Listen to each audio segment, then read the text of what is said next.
Okay, so we are holding Ois Gimel. Ois Gimel. So what is the Maimon saying? So these Kinyanim, these acquisitions that Hashem has acquired in His world, to be explained later, the His world. Of course, it's His world, so why stay there? The idea is that all these five things, extraordinary as they are, lofty as they are, divine as they are, through Avodah, we elevate them further, and we elevate them to a state of being a kinyan. Kinyan means to a level of alikus that is merely a revelation of alikus, but no change in alikus itself. Right? Again, a kinyan acquisition, one of the questions was why describe these as acquisitions rather than creations. A creation is a creation, something other. Ultimately, God creates something, as we looked in the previous Maimer. Yesh ma'ayin, ex nihilo, creation. Acquisition means the thing was. It's not a precise analogy, just a general idea of when you acquire something, there's no change in the object. It goes from the seller to the buyer. So for the buyer, it was concealed, not in his world, and now he's acquired it in his world. But that which he's acquired is not undergone a change. So the point being that through Avodah, so all these five things, what's revealed in them is that they're his acquisition, even though it was kind of revealed before, but on a much deeper level now. That's a point I'm saying now that I didn't say yesterday. The Maimon doesn't. The Maimon seems to convey this. As I told you, it's not entirely clear to me, with absolute certainty, but this is the way I understand the Maimon. Namely, they are Kinyanim to begin with. They're lofty divine revelations, but nonetheless, through Avodah, they become even loftier still. So illustrating with Torah, even before a Jew learns Torah, Torah is Hashem's infinite wisdom. Quoting the pasuk from Eov, Arucham eretz midor rechavam min hayom, wider than any measured land and broader than any ocean. And yet, when a Jew learns Torah, he reveals in Torah even a greater investure of Hashem, the very eye of Hashem. As we explained yesterday, this is manifest in the fact that we can innovate in Torah.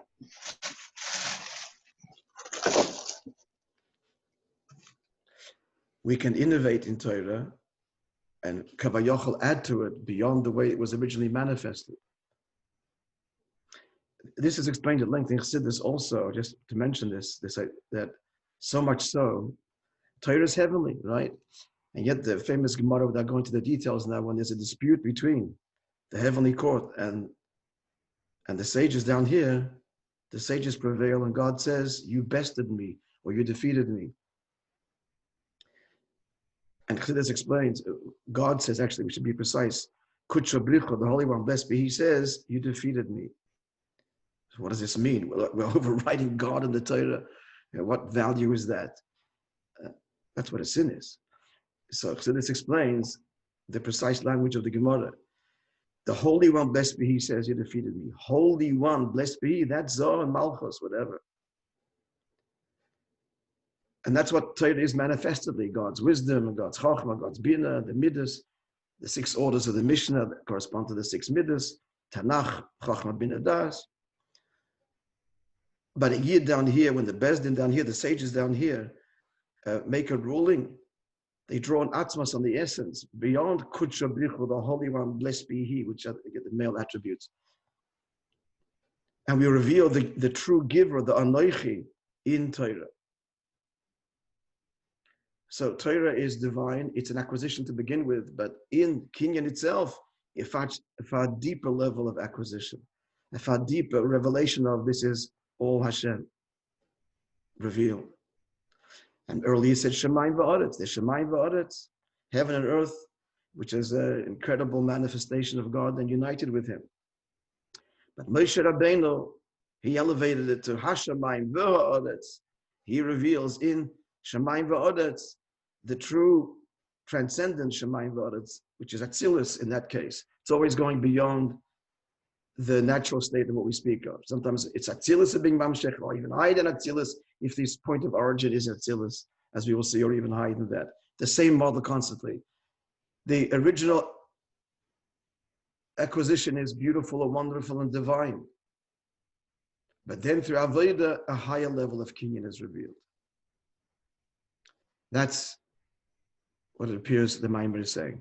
Now we're going to explain, at least Gimel. Was that clear, folks? Yeah? Yes.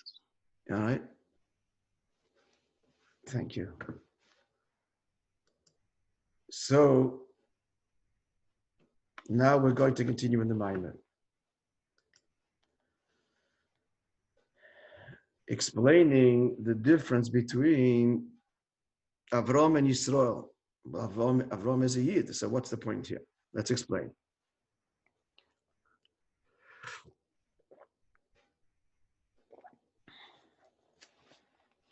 Lahavin, and to understand in Avram, Kinyan Echad. To understand Avram is one acquisition, Yisrael, Kinyan Echad, Yid no one acquisition, and wherein lies the difference. We have to first preface, the whole idea of the neshama descending down here is to be invested in a body of nefesh habahamis. What's the point of it all? To go back to heaven? Well, that's where it started. So why don't we just leave good enough alone? So what's the whole kavanah? So we say to the neshama that you have given me is pure. And we go into it and say, you created it, you formed it, you blew it into me. 4 descriptions. So the first one, pure, which we also encountered, you recall, 3 Mamorim ago. So the koyal neshama, that refers to the neshama as it is in Atzilus. Pure. It's known the statement of the Zohar that call nishmasa v'nishmasa, every individual neshama of every Yid, have a kaima b'dyukana, existed in the image, in its image, kamimalka kadisha, before the Holy King. And what's the Holy King? The koyal pchina zod atzilus. This is the level, the king, the mashbiach, right?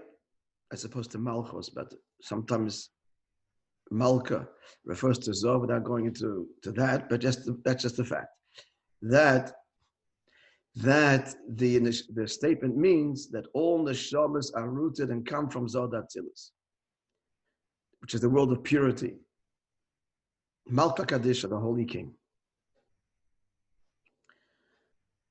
as opposed to queen, but the king here. Umisham Yarda Lamata, and from there the neshama descended. Why? From this pristine, lofty place, the king himself, Zod Atzilus, the world of purity. Ella, however, before this descent is in order to effect an ascent. Namely, there is a virtue and an elevation that happens in the neshama through being clothed in the body, relative to its station and position, as it were, before it descended. How so? What happens? Now to be explained. The matter is as follows.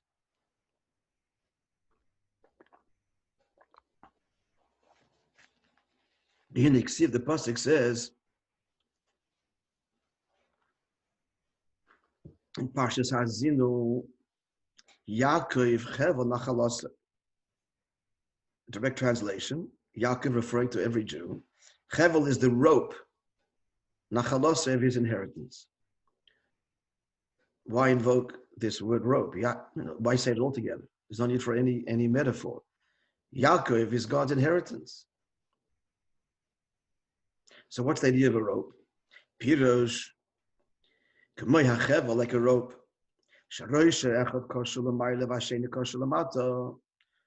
A rope that is hanging. So the top of it is bound up to something above, and the bottom of it below. So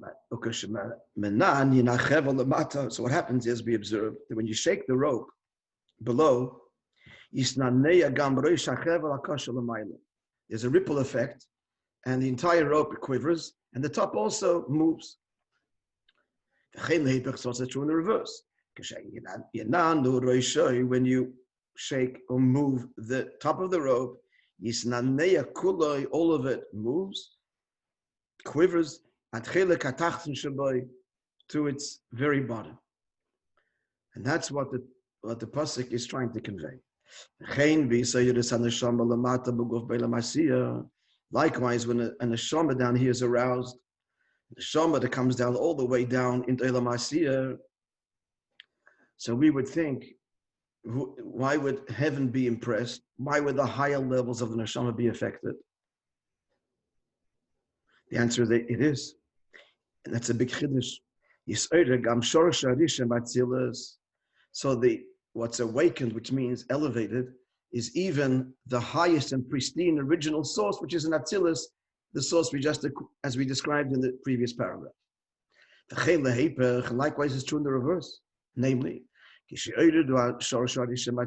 when there's an arousal at the very source, primary level,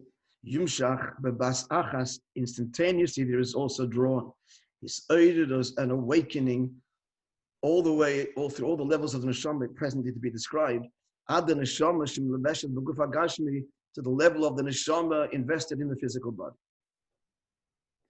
Now he's going to explain what he means by these levels of the neshama. Isn't just the neshama just one entity? The answer is no. No, it is one entity, but of many levels. In the Yedua, it's known the light or the revelation of the neshama in the body. It's not that the entire neshama irradiates or illuminates the body, but only a very small part. But the primary place, metaphorically speaking, or revelation, presence, a conscious presence of the neshama, remains hovering, as it were, outside the guf. And that's what's referred to as the mazel of the neshama. What does the word mazel mean? Mazel b'loshen noizel. The word mazel means to drip, to flow down, because it's from the source that it flows down into the neshama in the guf. From the source, the elevated level of the neshama, there flows down, and neveya means streams or expresses, tipin, drops by drops, only small revelations. To the reflection or the glimmer of the neshama that's invested in the body. We need to point out immediately, of course, that there's no disconnect, God forbid, between all the levels. It's one seamless descent as he goes into the scribe. All connected.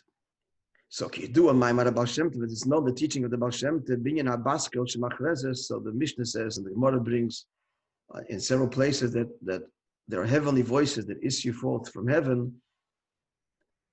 The one referred to here is, return away with children. Do tshuva, come back to your fathers embraced your father's table.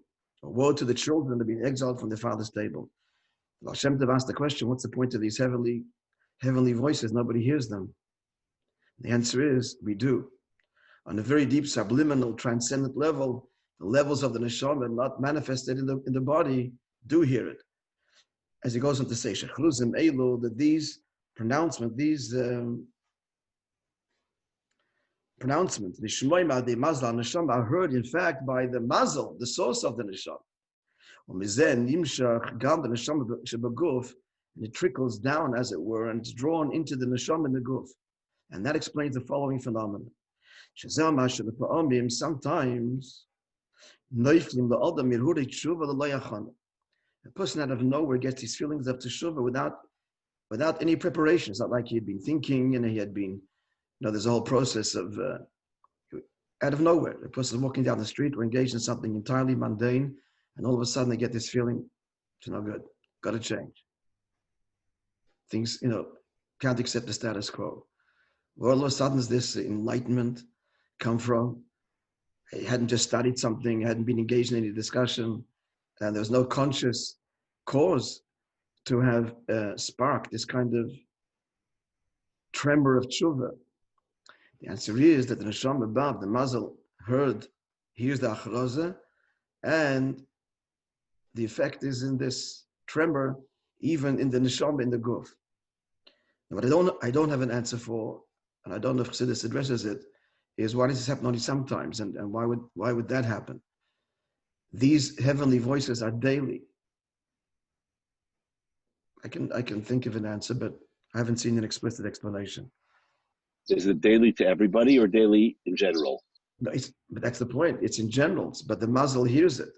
It's to all neshamas. These heavenly voices, these baskels, issue forth daily, and all the neshamas l'mayla, all of our neshamas hear it above. So why is it that only sometimes, and perhaps rarely, do we feel it, just out of the blue, since it happens every day? So obviously there are a host of other factors, involved here. But the point is,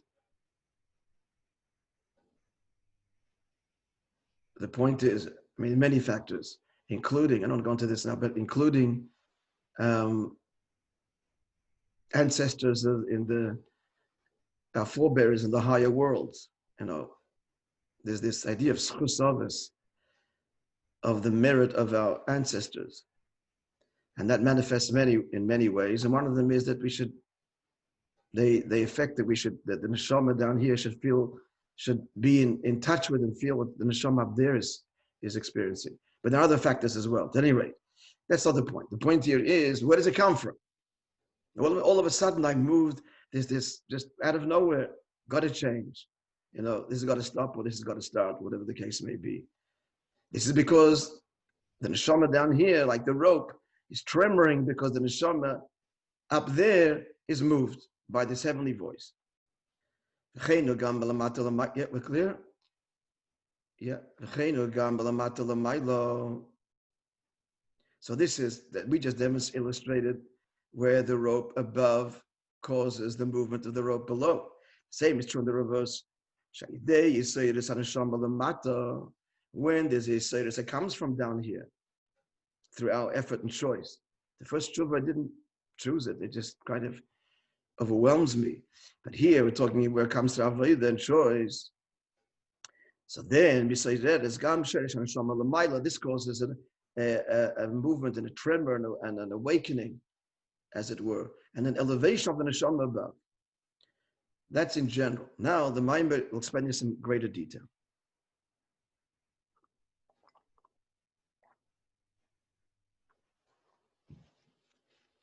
But Prati says in more detail. So he said like this: Yeshna mazel neshama. So we speak about the mazel, which means the source. By the way, that's what mazel tov means. One of its meanings is, you say mazel tov to someone, you're wishing them that the source of bracha, tov, should be good, should illuminate. Tov is associated with light, as you learned in the previous Maimer. That your mazel, your source, should irradiate your life down here. That's one of the meanings of mazel tov.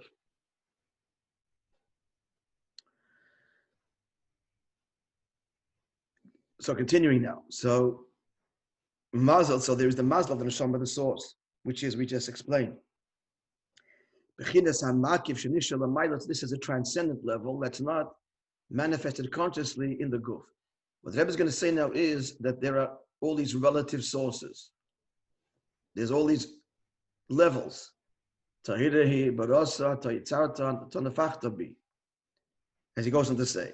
So there is the level of the mazel kefishu basiya. It means the last world, which is called the world of action. It's not corporeal or physical, but it's the world just before our physical world. So there's a level of the neshama there, as opposed to the neshama in the actual guf. That's the mazel of asiya. And that's called nefesh.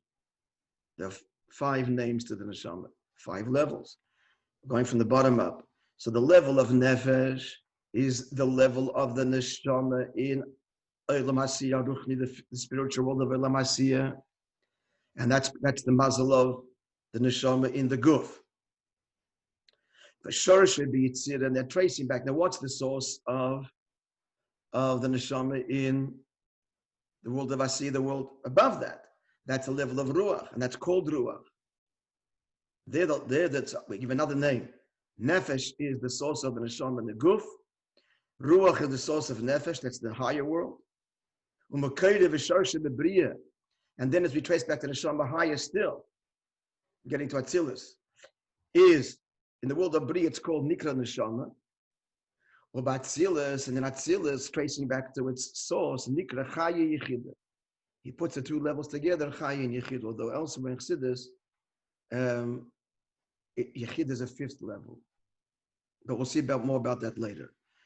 A very simple thing you just said now, that like the four worlds, the neshama is a reflection of the four worlds, and the 4/5 names of the neshama are all the neshama on those levels, and they are all mazel, they're all sources for the level below it. So nefesh is the source of the nefesh of the neshama in the guf, and then ruach, the source of nefesh, and neshama, the source of ruach, and Chai Yechida, the source of neshama. That's generally clear. Yes? Yeah. I'll just add one more thing to this, and that is that just like the worlds themselves, Atzilus, Bri, Yetzirah, Asiyah, even though they're the same general template, they all have 10 spheres. So what differentiates them? What differentiates them is not merely the same 10 spheres on a more dimmed, less revelation, more concealment, more sense of independence as you go down the chain, but it's the same model repeating. It's not so. As we go down the worlds, that different attributes dominate. So what dominates in Atzilus is Chochmah, which is Bittul. So all of Atzilus, all of the 10 spheres are dominated by this incredible Bittul, which is why it's called the world of purity, and it's the Kinyanim of Hashem, totally nullified to him. What dominates the world of Bria is the Inyan of Bina. What dominates the world of Yitzira, the 6 Midas, what dominates Asiyah is Malchus. The same is true of the Neshama. These 5 levels, not just the same, or 4 levels, the same 4 levels just on a downgraded scale, they actually have different characters, as it were, because as you go up the scale, they're dominated by or characterized by the higher attributes. I hope that was clear. A little feedback, folks. Yes. Yeah. Yeah. Okay, good. Now let's continue. Yes. Okay. Shkoya. Yes. To say, he wants to say that it's all interconnected intrinsically, one level from the other. And therefore, for Lachin, immediately, say that, when there's an awakening down here, at the lowest level, the action level, whatever, relatively paltry and simple spiritual awakening, which manifestedly is nothing close to what the neshama feels in Asiyah and the worlds above us. Yet, this little, in quotations, awakening of us, this Yesod Tshuva, this inspirational, truly inspirational moment we experience in the guf that we have engendered, we've worked at, whatever. So the point is, it comes from down here. It comes through our avodah. So the Rebbe traces it all back now. What happens is, this causes an awakening of an arousal and an elevation and an elevation of the level of the above that which is called nefesh. And from there, it doesn't stop there. The level of the neshama, as it rooted in Yitzira, also experiences its profound arousal of Yitzira, Libri, and then even higher in Bria, Latzilis, and all the way to Atzilis, the deep instantaneous there. It says, yeah, this is not like, down the road, some distant echo of something that the neshama and Atzilis is, what am I doing down there? Some disconnected, disembodied way. Not so at all. It's the stress is miyad. This is one neshama. This is one yid, but on so many levels. And the deepest part of us is elevated and aroused through simple awakening down here in Olam Asiyah. Kanal b'moshel hachevel, like in the example of the rope, which the pasuk invokes, that when it's aroused, so the whole tremor happens instantaneously. So spelling out what this means is, through the avodah of the neshama in the guf, simple mitzvahs and simple iskafia, this elevates even the source of the neshama. The level of yichidus. Now we're saying, it's a word it's not so clear in the mind, but we just finished saying yichidus atzilus, and that was the source. And the point is to be mamshich from atzilus into biyah. But now he's clearly saying that it comes from atzilus, and through avodah down here, even that is elevated. Atzilus is elevated. So the answer, it seems, what the mind is saying, it's a fluid general idea that whatever level, when it comes to Shemayim and Oretz, it's very clear that the Shoresh is Atzilus. But the other things mentioned in the Mishnah, to begin with, are rooted in Atzilus and higher. But it's the same model. Through Avodah, they are connected to that which is beyond their natural state, as lofty and pristine as it is. So Chai and Yechidah, the lofty levels of the Neshama, whose place is in Atzilus, and there's, in other words, there's a level of the Neshama in me that's in Atzilus. It's still there currently. And intimately connected to me down here. In my avodah down here, the elevation happens to even the source of the neshama, even beyond, elevating it to beyond Atzilus. What does that mean? I'll now explain. But we're clear where we're going. Yeah, be the Indian explanation of the matter is as follows. Behold, even though the avodah of the neshama in the guf, ein the be'erech klal, can't be compared at all. Gabi mailis haneshama mitzad atzma, describing the way the neshama experiences its closeness to Hashem. Kaidem shiyod alamat, before it came down. Become mokim nonetheless biridos alamata, dafka by coming down here. Pe'elis haneshama, neshama affects. What's the whole avodah? Shriras, the breaking at the outset, discipline, or bira neveshabamis, and the refinement of the animal soul. That's why he came down. Chamisha, like it says in Kriya Shema, the way the neshama came down to the world to love God b'chol levavcha, with all your heart, and of course that word is spelled with two bases. Should have said b'chol dibcha, with all your heart. What's levavcha? B'shnei yitzarecha, with both your inclinations. Not just with your godly soul, but we need to engage the Nefesh HaBahamis, first by taming the Nefesh HaBahamis, then channeling. Now, here's the point. Given and since, this is the point to explain how this causes an aliyah in the neshama. How is it that by dealing with the beast, the Nefesh HaBahamis, this selfish, material creature, so you tame the creature, good. Became a mensch. How does this cause the neshama an elevation? Explains.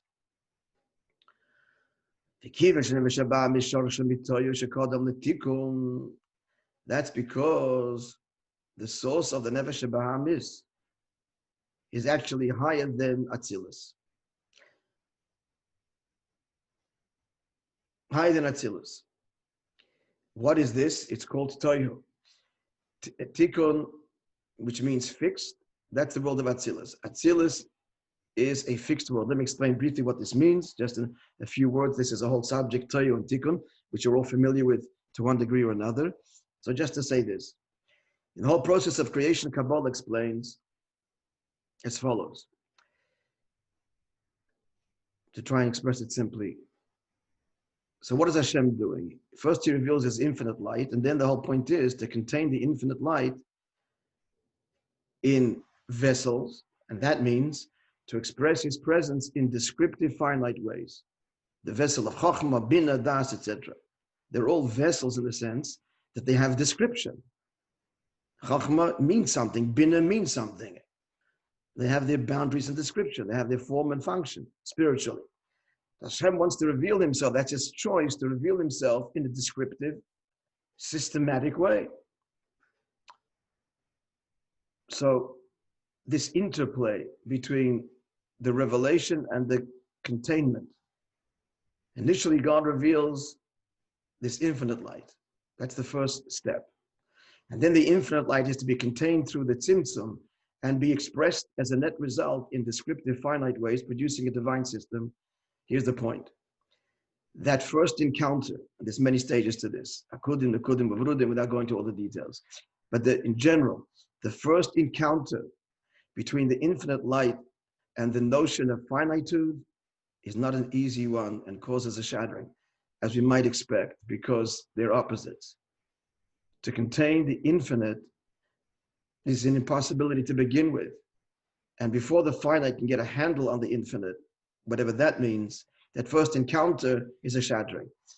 The example that's given in Chassidus is when a person learns a new idea that's thoroughly foreign to him and beyond his current, it's completely out of the box and outside of his current way of seeing and thinking, understanding of everything. And so when he first hears the lecture, the teaching, there's confusion. He thought he knew, so the old state is gone and he's shattered. So that's what we're talking about here, is that first revelation as it's this tenuous alliance, this dance, this connection between bli gvul and gvul results initially in the shattering. And other examples as well, a person on an emotional level. A person all of a sudden experiences a long lost brother or parent that he thought perished in the Holocaust. If that person would just walk into the room, or a person can, God forbid, what happens? He can't contain this. And then his soul will spill out of the body. A person can go crazy from experiencing something which is beyond the person's ken.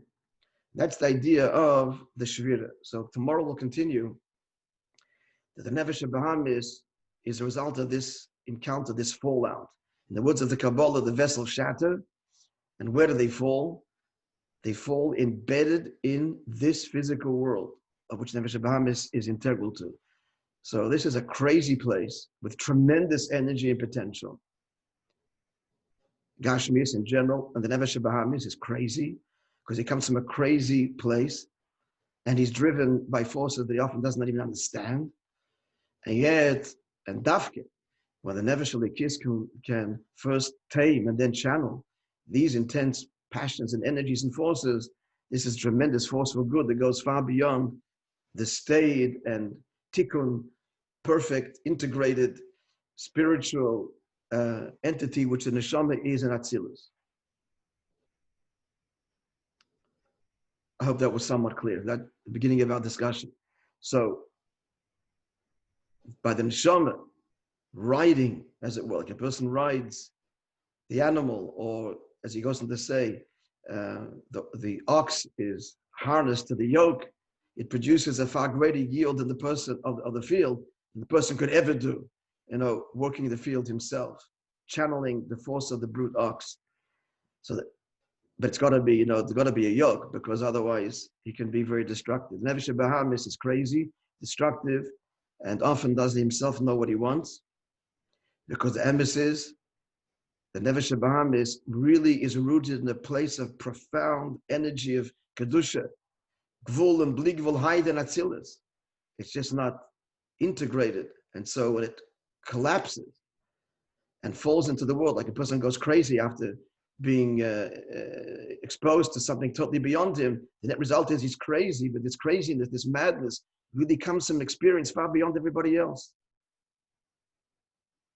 That's often true of people that are insane, depending on the nature of the insanity. But I don't speak of the medical insanity, but an insanity of having touched something that's totally beyond. So the person is behaving externally like, sub-rational. Truth is, what's driving all of this is a beyond experience, but they don't know what it is and what to do with it. Just left them in pieces. But that's the job of the Nefesh Elikis. The Nefesh Elikis, the job is to Torah and mitzvahs. That's its task, is to channel all of this in a deep and profound and passionate connection to Hashem. And thereby the Nefesh Elikis experiences a profound elevation. But there's more in Mitzvah Hashem tomorrow.